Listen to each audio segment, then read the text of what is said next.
retrouve dans une nouvelle vidéo et aujourd'hui on se retrouve pour vous raconter 6 histoires paranormales. Et encore une fois, on vous remercie, ça fait vraiment plaisir. On est de plus en plus nombreux sur la chaîne, on est plus de 600, bon, ça fait plaisir, merci pour la force et il y a encore de la place. C'est parti pour la première histoire. C'est parti.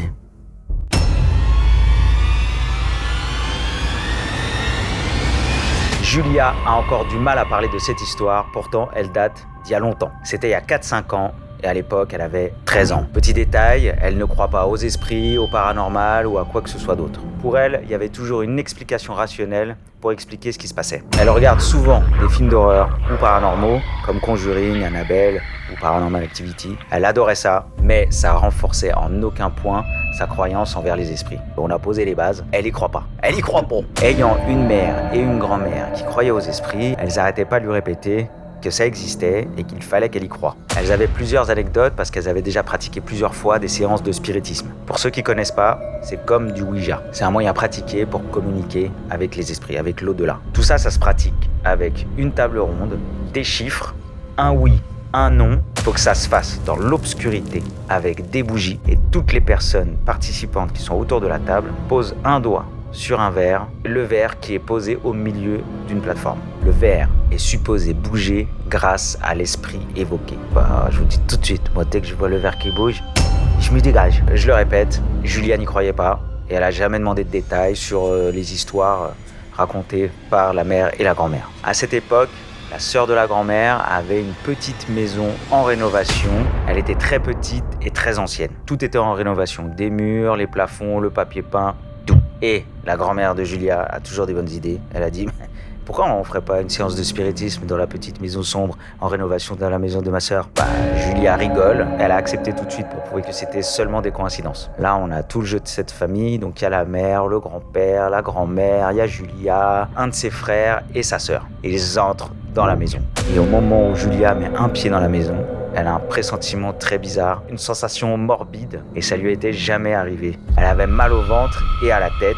Elle avait un pressentiment très malsain. Sa grand-mère apporte avec elle, sur son épaule, comme ça, un guéridon. C'est une table ronde qu'on utilise apparemment pour le Ouija. Peut-être si je me trompe, mais alors dites-nous dans les commentaires. Une planche et des bougies. Elle a toujours ça sur elle, de toute façon, la grand-mère, on sait jamais. Tout le monde se met autour de la table. Tout le monde était serein, sauf Julia, bien évidemment. Et oui, c'est marrant, parce que là, Julia, juste avant, elle disait, moi j'y crois pas. Elle met un pied dans la maison, déjà, elle commence à avoir les miquettes. Julia sort de là. Je sais pas pourquoi tu vas te mettre dans des bourbiers comme ça, là. Elle se dit quand même que tout est normal. C'est encore une coïncidence sur le fait qu'elle se sente pas très bien. La grand-mère, elle avait été battue par son père, et c'est l'esprit qu'elle voulait évoquer, invoquer. Choisissez le préfixe que vous voulez. Tout le monde était d'accord pour communiquer avec le père de la grand-mère, donc l'arrière-grand-père pour certains, l'arrière-grand-père pour d'autres. La séance commence. Tout le monde se tient la main en rond à répéter en boucle « Esprit, es-tu là ?»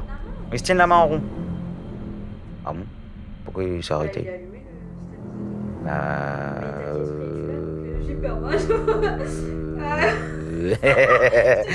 What the fuck? Non, mais remets-moi ça là, parce que ça va pas ça. Tout le monde met le doigt sur le verre et le grand-père commence à rigoler parce qu'il n'y croyait pas. Et d'ailleurs, il s'amusait à bouger le verre tout seul, juste pour faire genre, c'est du fake. Bon, je crois que tout le monde a fait ça au moins une fois. Enfin, je sais pas si vous avez fait une séance de Ouija au moins une fois, mais on a tous essayé de faire genre, on bouge le verre tout seul. En fait, je pense qu'on flippe beaucoup et on veut pas que le verre bouge tout seul. Pendant 1 heure ou 2, rien ne se passe. C'est très long, 1 heure ou 2 quand même. Julia perd patience, elle se dit que c'est du bluff, elle se lève et elle veut partir. Sa grand-mère l'attrape par la main et lui dit d'attendre. Tout le monde a le doigt sur le verre et après 20 petites minutes, du coup, le verre commence à bouger. Au début, Julia dit à son grand-père d'arrêter en sachant que tout le monde a les yeux fermés. Julia ouvre les yeux, elle regarde dans la direction de son grand-père qui avait aussi les yeux ouverts et elle l'avait jamais vu comme ça. Il avait le regard terrifié et limite vide. Comme si, on dirait, il y a un esprit qui avait pris possession de son corps. C'était très bizarre. Elle comprend tout de suite que c'est pas le grand-père qui faisait bouger le verre. Quand elle se rend compte de ça, pour elle, c'est une sensation horrible. Et la grand-mère commence à poser des questions. Il ne savait absolument pas qui était l'esprit qu'elle avait évoqué. Ça pouvait même être un esprit démoniaque. Personne ne peut en être certain. Après de nombreuses questions, l'esprit y répondait et il continuait à faire bouger le verre tout en répondant aux questions. Son grand-père, pris de panique, il se lève En colère, il tape sur la table en disant que c'est que des conneries et que tout ça c'est fake. En fait, c'est surtout qu'il avait peur, le grand-père. À ce moment-là, le verre se brise et tous les papiers peints qui étaient accrochés au mur se sont décollés brusquement et ont fini par terre. Tout s'est passé très rapidement, personne n'a rien compris à ce qui se passait et tout le monde était en stress. Julia était en panique totale, elle bougeait même plus, elle était encore avec son doigt devant comme ça à attendre que le temps passe. Le grand-père s'excuse auprès de l'esprit et lui dit c'est pas de ma faute, c'est la faute de la grand-mère. Et le grand-père s'en va. Sa grand-mère arrête la séance de spiritisme par peur que tout dégénère et que l'esprit malin suive quelqu'un chez lui. Apparemment, ça peut arriver. Dites-nous dans les commentaires encore, parce que là, vraiment, moi, ça m'est jamais arrivé pour l'instant. J'ai eu des histoires un peu bizarres, mais ça jamais. Julia, forcément, elle a eu du mal à s'en remettre et elle nous dit que les 2 ou 3 années qui ont suivi, elle a eu du mal à dormir. Elle en fait encore des cauchemars. Aujourd'hui, c'est un sujet tabou dans la famille et le guéridon qu'ils ont utilisé, il est dans le garage de Julia encore aujourd'hui. Forcément, quand elle devait aller chercher quelque chose dans ce garage et qu'elle devait passer à côté du guéridon, vous imaginez même pas la peur qu'elle avait. Et en plus de ça, maintenant, elle regarde plus de films d'horreur. Voilà, Julia, t'as vu tout ce que t'as gagné à vouloir un peu essayer de comprendre l'inexplicable. Personnellement, quand j'étais petit, nous on avait un sous-sol. Alors vous imaginez même pas la pression que c'était, rien que pour aller chercher une baguette de pain dans le congèle. Et alors rien que le bruit de la porte quand tu ouvrais qui grinçait et le bruit des escaliers en bois, on connaissait la marche qui grinçait, du coup on l'évitait avec mes sœurs. Comme ça au moins on n'avait pas peur. Et on allait directement dans le congèle, on baissait la tête comme ça et on montait et on jetait le pain. Voilà, mais c'est tout. Alors faites attention, pas de cave, pas de guéridon, pas de séance de spiritisme, vous êtes des malades bon.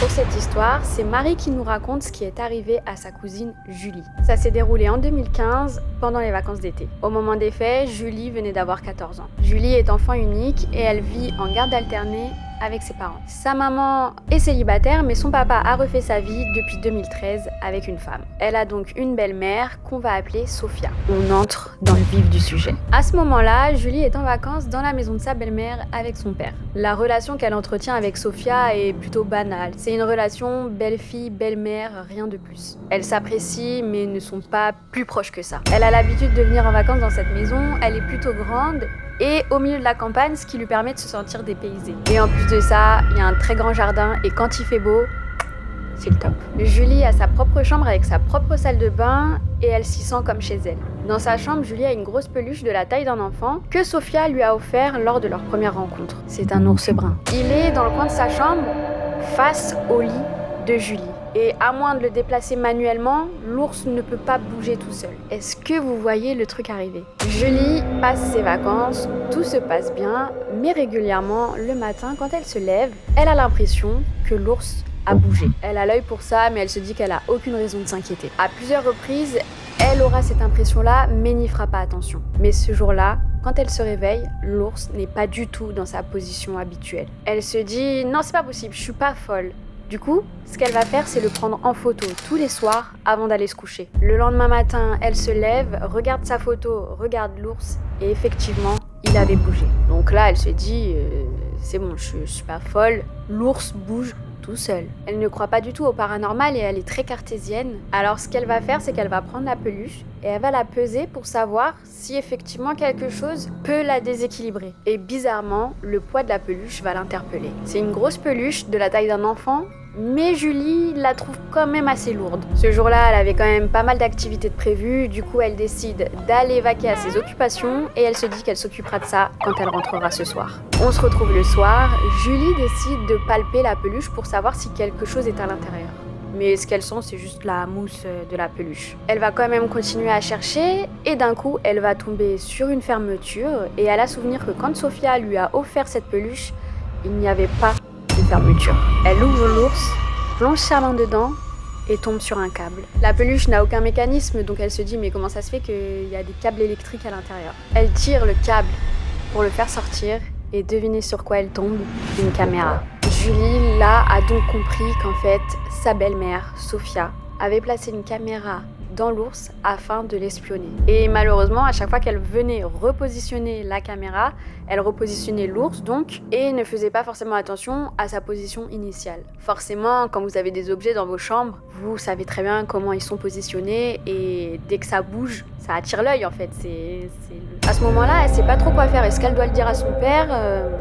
Elle hésite. Elle fait quoi? Elle prend la caméra en photo, repositionne l'ours et va se coucher. Elle se doutait qu'à un moment donné, Sofia allait comprendre que Julie avait trouvé la caméra, puisqu'en regardant les images, elle allait bien voir tout ce qui s'était passé. C'est le lendemain matin que Julie décide de passer à l'action. Elle descend avec l'ours dans la cuisine où son père et Sofia étaient en train de petit déjeuner et montre tout à son père. Après ces événements, le papa de Julie a décidé de quitter Sofia, mais n'a pas fait appel à la justice malgré la gravité de l'acte. Encore aujourd'hui, Julie ne sait pas pourquoi Sofia l'espionnait. Alors les gars, ça s'appelle du voyeurisme déjà, et bien sûr c'est illégal, surtout sur des mineurs. Et Sofia devait revendre les vidéos de Julie sur le dark web, faites attention.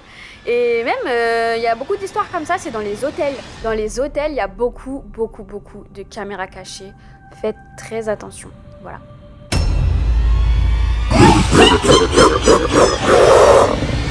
Elle a 23 ans et ça fait 8 ans que Kim habite dans une grande maison de maître construite en 1870. Depuis qu'elle y habite, il se passe plein de phénomènes paranormaux. Des portes qui s'ouvrent toutes seules, des objets qui se déplacent, une bouteille de shampoing qui traverse la pièce de sa chambre jusqu'au bureau, des trucs vraiment bizarres et des bruits de pas inexplicables. Mais bon, jusque-là, vous allez me dire, c'est un peu la base des phénomènes paranormaux. Mais les expériences se multiplient quand la copine du père emménage dans cette maison. Cette femme était une manipulatrice perverse, narcissique et qui avait avoué à Kim qu'elle avait une table de Ouija. Déjà, elle a posé les bases là, la madame. Elle ne sait pas si tout ce qu'elle a dit pourrait avoir un lien avec cette histoire, mais elle préfère en parler au cas où. Est-ce que la copine du père aurait emmené une entité malsaine dans la maison? On va voir ça tout de suite. Un jour, alors qu'elle allait vivre un moment douloureux, elle devait aller dans sa chambre pour se changer rapidement, et au moment où elle enfile son t-shirt, elle sent quelqu'un qui lui caresse les cheveux juste au-dessus de la tête, comme ça. Forcément, elle touche le dessus de sa tête, elle comprend pas ce qui se passe, et il n'y avait rien d'autre que ses cheveux. Elle regarde dans le miroir, rien non plus. Elle regarde autour d'elle, savoir s'il n'y a pas des objets ou s'il y aurait eu un courant d'air qui aurait pu toucher ses cheveux et qui aurait expliqué un peu la situation. Que dalle. Et là, elle regarde en direction du mur, là où il y avait son ombre qui était reflétée dessus. Elle voit une masse difforme qui flottait au-dessus de son crâne. Forcément, elle regarde au-dessus d'elle et elle voit rien. Les jours passent, rien d'inhabituel. Elle en parle à son père et il lui dit qu'il lui arrivait déjà la même chose. Mais elle préfère rester rationnelle, elle se dit que c'était peut-être juste un courant d'air. Mais plus tard dans l'année, les alarmes incendie de la maison se mettent à sonner toutes seules à 3h du matin. 3h33 apparemment, c'est l'heure du diable. Donc, je sais ce que vous allez dire, oui c'est les piles, elles étaient mortes, tout ça. Et ben non, ils changent les piles et les alarmes incendie continuent de sonner. Bon, elle se pose pas trop de questions. Jusqu'au jour où elle rêve d'une petite fille aux longs cheveux raides, noirs, avec une robe blanche qui la fixe au pied de son lit. Alors là, moi je jette la couverture et je cours. Ça fait encore un peu cliché, mais elle en parle à la demi-sœur et la demi-sœur lui dit qu'elle avait vu la même petite fille marcher jusque dans la salle de bain en train de la fixer et qui lui disait rien du tout. Tu vois là, je te regarde et je te fixe, je te dis rien du tout, c'est bizarre. T'imagines, c'est une petite fille raide avec les cheveux raides. C'est un peu ce qu'on a l'habitude de voir, comme dans The Grudge. C'est toujours une gonzesse avec les cheveux raides qui nous regarde comme ça, bizarre, et qui dit rien du tout. C'est une bonne gonzesse du coup, si elle parle pas. Il aurait arrivé la même chose, donc les deux petites filles qui se plantent devant elle et qui parlent pas. Très chelou. Le père et la belle-mère se séparent, et depuis que cette femme est partie, il se passe beaucoup moins de choses paranormales dans cette maison. Elle repense encore à cette bouteille de shampoing qui a traversé toute une pièce pour arriver dans le mur du bureau. Et là, elle arrive toujours pas à expliquer ce phénomène. C'est pas une histoire très longue, mais elle a raconté cette histoire à plusieurs personnes et personne l'a cru ou lui a dit ok d'accord, toi t'as fait soit une paralysie du sommeil, toi en gros t'as peut-être regardé un film qui t'a fait rêver de ça ou cauchemarder de ça. Mais le truc c'est qu'il y a la demi-sœur quand même qui a vécu la même chose et là on peut quand même rejoindre les deux histoires et penser peut-être que c'est un peu vrai. Et effectivement, peut-être que la belle-mère, elle avait quelqu'un de mal intentionné qui était accroché à elle comme as. Et Kim nous dit que sa mère est décédée un peu avant d'emménager dans cette maison, ce qui pourrait peut-être expliquer ce genre de situation. N'achetez jamais de maison de maître construite avant 1970, on ne le répétera jamais assez, putain.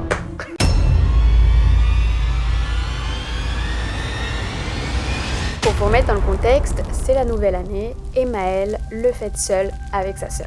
Ce soir-là, elles sont seules dans la vieille maison de leur papa qui est à une vingtaine de kilomètres de la grande ville et les premiers voisins sont à 7-8 kilomètres. Donc c'est vraiment maison de film d'horreur. Vraiment, tu peux crier tout ce que tu veux, personne ne t'entend. À cette époque-là, sa sœur a 17 ans et Maëlle en a 15. Elles étaient habituées à rester seules à la maison parce que leur père travaillait tard le soir ou était souvent en déplacement et il avait pour habitude de leur laisser les clés. Elles fêtent le nouvel an plutôt tranquillement, elles discutent, elles regardent Netflix, elles mangent, soirée tranquille. Elles sont devant Netflix et d'un coup, elles entendent quelqu'un toquer au carreau de la porte d'entrée qui, elle, était cachée par un rideau. Elle nous explique qu'ils avaient l'habitude de tirer le rideau tous les soirs. Les coups étaient à intervalles réguliers et assez lents. Là, Maëlle tourne la tête, regarde sa sœur pour être sûre que sa sœur entend la même chose qu'elle, et oui, elles entendent le même bruit. Là, elles mettent le film en pause et les coups s'arrêtent. Sa sœur prend son courage à deux mains et tire le rideau devant la porte. Personne. J'avoue, moi j'aurais pas tiré le rideau.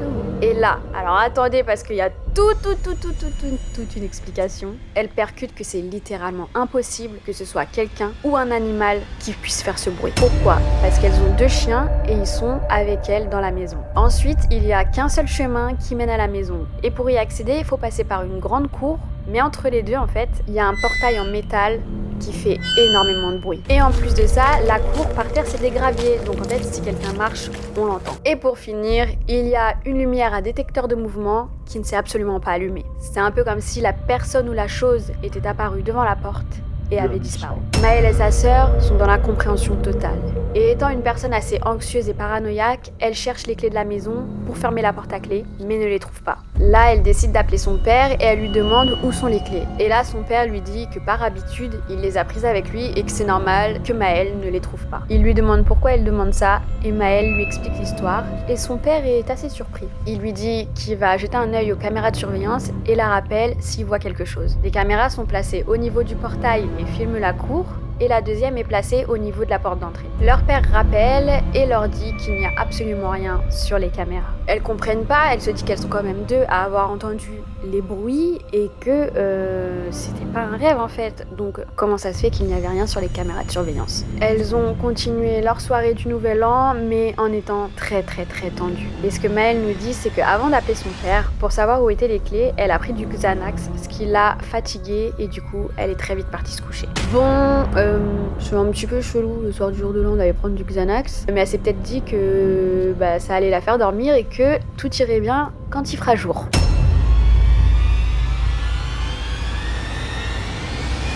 C'est l'histoire de Constance et elle veut partager avec nous une expérience paranormale qu'elle a vécue. Vers l'âge de 7 ans, ils déménagent dans une ville à côté de celle où ils habitaient. En gros, ils changent de patelin. Tout se passait bien dans l'ancienne maison, sauf que elle habitait à côté d'un quartier à risque et elle n'avait pas de jardin. La maison que les parents ont achetée était vieille de 50-60 ans et aucun phénomène paranormal n'était possible vu que la personne à qui ils l'ont achetée, c'est la personne qui l'a fait construire. La maison baignait dans son jus, il y avait de la moquette au mur, sur le sol, au plafond, sur les fenêtres, partout. Et forcément, quand il y a de la moquette un peu partout, il y a une odeur de vieux, de renfermé. Ils décident de faire une rénovation complète, ils enlèvent la moquette, ils refont tout au propre, un bon rafraîchissement. Après avoir tout rénové, ils n'ont rien trouvé d'anormal dans la maison. Les seuls trucs flippants, c'est qu'il y avait une cave et 2 cabanons au fond du jardin. Francis Cabrel. Pendant 2 ans, rien ne se passe, sauf que de temps en temps, elle entendait une petite voix qui l'appelait et qui venait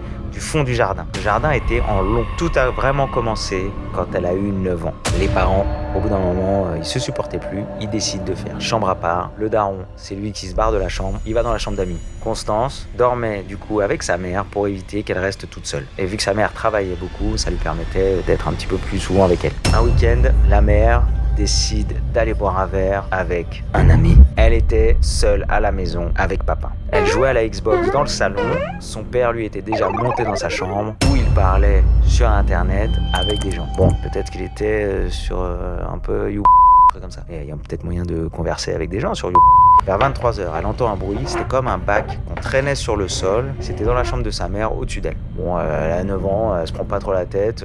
Elle se dit que c'était peut-être son père qui était en train de bricoler 2-3 trucs dans la chambre. Le lendemain, elle en parle à son père. Elle lui demande si c'était lui qui avait fait tout ce bruit. Il lui dit « Moi, ma cocotte, j'ai pas quitté ma chambre d'amis à partir du moment où j'ai commencé à discuter avec les gens. » Et après ça, elle n'en a jamais reparlé. 1 an ou 2 plus tard, le père a quitté la maison et la mère était tombée amoureuse d'un homme et avait divorcé. Le copain de sa mère vivait presque chez eux. Du coup, le fils de son copain était là 1 semaine sur 2 dans la maison. Il s'amusait avec un Furby. Je sais pas si vous vous souvenez ce que c'est, mais on va le mettre par là. Ma petite sœur en avait. C'était chiant. C'était comme les Murphy. Hein, c'est pas moi, c'est Murphy. Tout se passait bien avec ce Furby, il n'y avait aucun problème, mais ça, c'était avant le drame. Un week-end, alors qu'elle jouait avec son demi-frère, sa mère l'appelle de sa chambre. Une fois arrivée en haut, sa mère lui explique que son Furby n'arrêtait pas de fonctionner et qu'il fallait qu'elle l'éteigne parce que ça commençait à la saouler.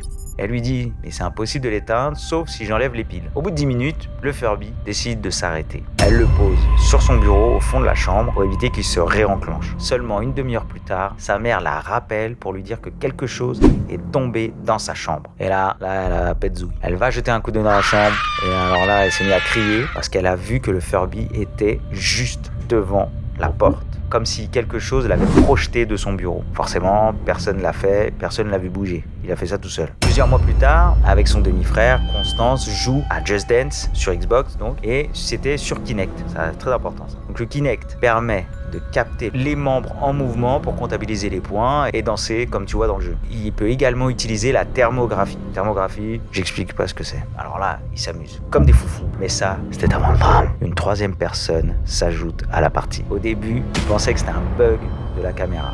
Une fois la partie terminée, ils décident de regarder le replay. C'est là qu'ils se sont rendus compte que quelque chose n'allait pas. Vers la moitié de la vidéo, une présence a été reconnue par le Kinect derrière eux au niveau du canapé. Cette fameuse 3e personne était représentée comme quelqu'un d'assis sur le canapé en direction du demi-frère et de Constance. Ça les a fait flipper, mais ils se sont dit on continue à jouer. Et 2 danses plus tard, une autre silhouette est apparue. Elle était plus grande que l'ancienne silhouette.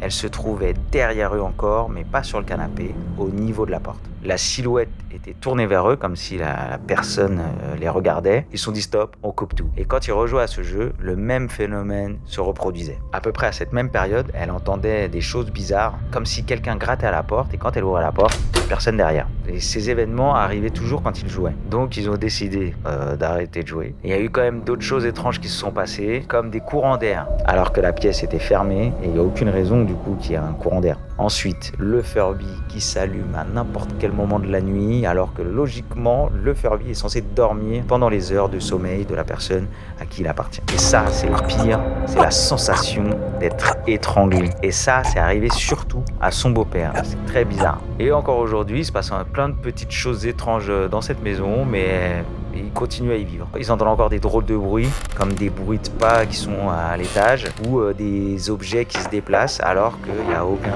objet qui se déplace. Ils voient aussi une ombre blanche quand ils passent devant la porte de la chambre de la mère. Non mais alors ça, mais je me demande encore comment ils peuvent vivre là-dedans. Je te promets, je fais tout, mais je sors de là. Je mets une tente, je dors dans le jardin. Une quechua, je la jette et c'est bon. Ouais, apparemment sa maison est vraiment hantée. Non mais là c'est un truc de ouf, j'arrive pas à comprendre comment les gens ils peuvent rester là-dedans. Enfin après, peut-être que c'est pas des gens qui veulent du mal, mais déjà si t'entends gratter à la porte, y a que Inès qui gratte à la porte quand je la fous dehors quelques jours, c'est tout.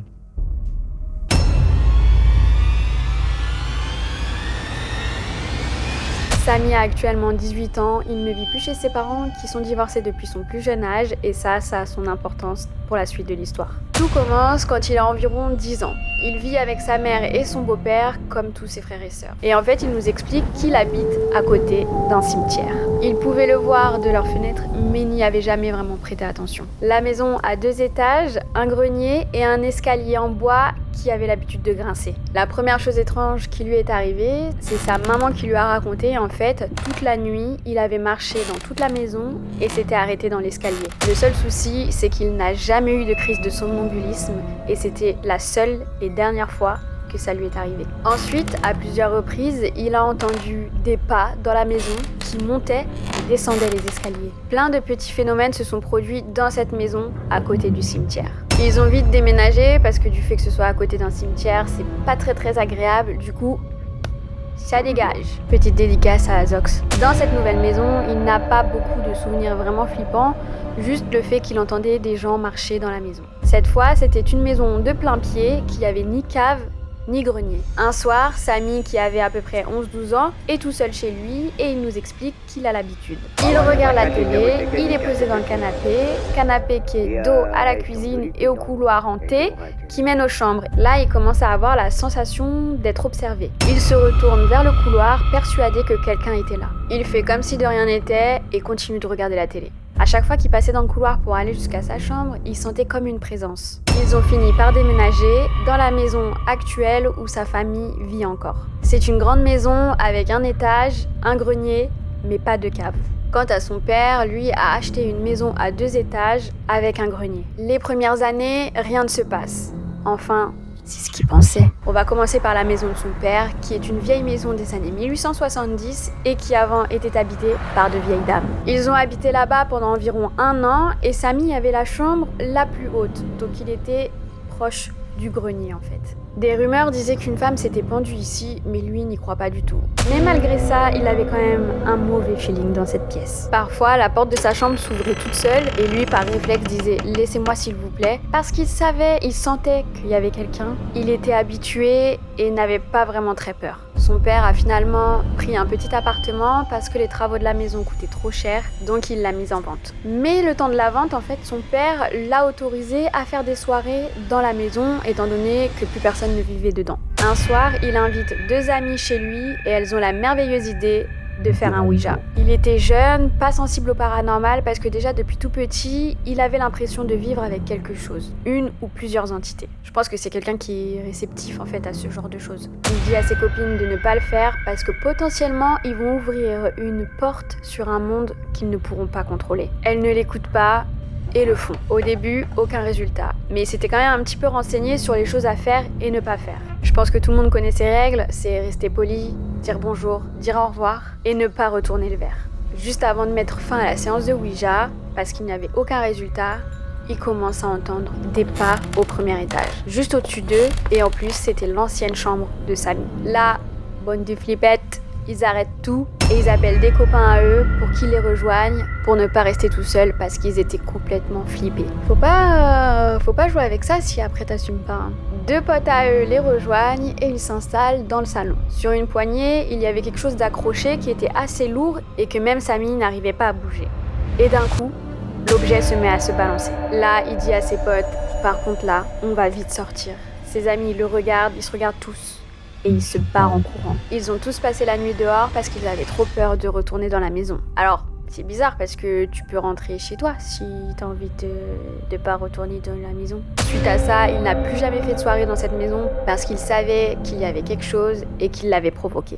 Il avait déjà un mauvais feeling avec cette maison, mais là ça s'est confirmé. Sachant que même son père, quand il dormait dans le salon, il entendait dans la chambre de son fils les meubles bouger sans cesse. Mais lorsqu'il allait voir le matin, rien n'avait changé. Et c'était bien dans la chambre de Samy qu'il y avait le plus d'activité paranormale. On passe à la maison de sa maman. Après la séance de Ouija avec ses potes, qui aujourd'hui ne le sont plus, il demande à sa mère de lui raconter son expérience parce qu'elle avait déjà fait une séance de Ouija qui avait mal fini. Elle lui raconte que le verre avait été projeté à travers la pièce et qu'un de ses amis avait pété un câble et voulait s'en prendre à tout le monde. Et depuis ce jour-là, quelque chose la suivait et donc les suivait. Il avait bien compris que quelque chose était accroché à sa famille parce qu'il avait vécu beaucoup de choses et même en rigolant, il s'amusait à dire « arrêtez s'il vous plaît » aux esprits, bien évidemment. Aujourd'hui, les phénomènes paranormaux n'ont pas disparu et quelque chose est toujours accroché à sa mère. Sa mère a même vu une femme à plusieurs reprises dans une des chambres et elle lui a gentiment dit qu'elle pouvait rester ici si elle ne faisait pas de mal à sa famille et qu'elle ne les dérangeait pas. Depuis, elle ne l'a plus jamais vue. Son frère a lui entendu quelqu'un lui chuchoter à l'oreille « Je suis là ». Et Samy, lui, a été poussé par quelque chose alors qu'il était dos à un mur. Autre anecdote, sa petite sœur est venue le voir un soir en pleurant en lui disant que ses poupées bougeaient toutes seules. Aujourd'hui, Samy habite seul. Enfin, il l'espère. Bon, heureusement pour eux, ils sont tombés sur un esprit gentil qui était assez joueur, qui voulait jouer avec les poupées, qui poussait un petit peu les gens, qui chuchotait à l'oreille. Mais ça, c'est pas gentil en fait. Enfin, moi, tu me fais ça, je me casse. Enfin, vous êtes des malades. Voilà. Non, j'ai une histoire un petit peu similaire qui est arrivée à mon père. Là, en région parisienne, il y a longtemps. En fait, un ami à lui l'a invité à dormir chez lui, pour pas dormir tout seul parce que ses parents n'étaient pas là. Et en allant se coucher, il a entendu au-dessus de lui, c'était une maison, comme une femme qui marchait avec des talons et qui faisait des allers-retours en fait. Bon, au début, ça l'a intrigué et tout, puis il a fini par s'endormir. Et le lendemain, il en parle pas à son ami avec qui il a dormi dans la maison, mais il en parle à un autre ami. Et en fait, l'autre ami lui explique que cet ami-là ne voulait pas dormir tout seul chez lui justement parce qu'il avait peur de ça et que tous les soirs, il entendait une femme marcher au-dessus, dans le grenier ou je sais pas, parce qu'en fait c'était une maison et même pas mitoyenne en fait, donc il n'y avait pas de maison de chaque côté. Bon les gars, surtout ne jouez pas avec ce genre de choses, que ce soit le Ouija, le spiritisme et tout ce que vous voulez, ou alors vraiment si vous souhaitez essayer, restez poli, respectueux comme dans la vraie vie. Et moi personnellement il m'est jamais rien arrivé de bizarre à part ma paralysie du sommeil, mais on en a parlé dans une autre vidéo, vous la mettrez en description. Je reste loin de ce genre de choses, ça me va très bien, c'est parfait, je suis une grosse tapette, donc voilà. Moi, il m'est arrivé quelque chose quand j'étais petit. J'avais un Amstrad, pour ceux qui connaissent ou qui connaissent pas, c'est limite les premiers ordinateurs. On était très à la pointe de la technologie dans la maison. Il était en panne et moi je voulais le réparer. Je me suis lancé là-dedans, j'ai démonté le capot arrière, j'ai enlevé les vis et quand je me suis réveillé dans la nuit après avoir démonté l'Amstrad, j'entendais les vis qui frottaient contre le plastique du téléviseur en fait. Et voilà, c'est la seule chose. Je suis sorti de ma chambre et j'ai été dormir dans la chambre de ma sœur. C'est la fin de cette vidéo, on espère qu'elle vous aura plu. N'hésitez pas à vous abonner, à liker, à commenter, on répond à tout le monde. Et on vous laisse notre TikTok et notre Instagram dans la description. N'hésitez pas à nous suivre. On se retrouve dans 2 semaines pour une prochaine vidéo. Ciao!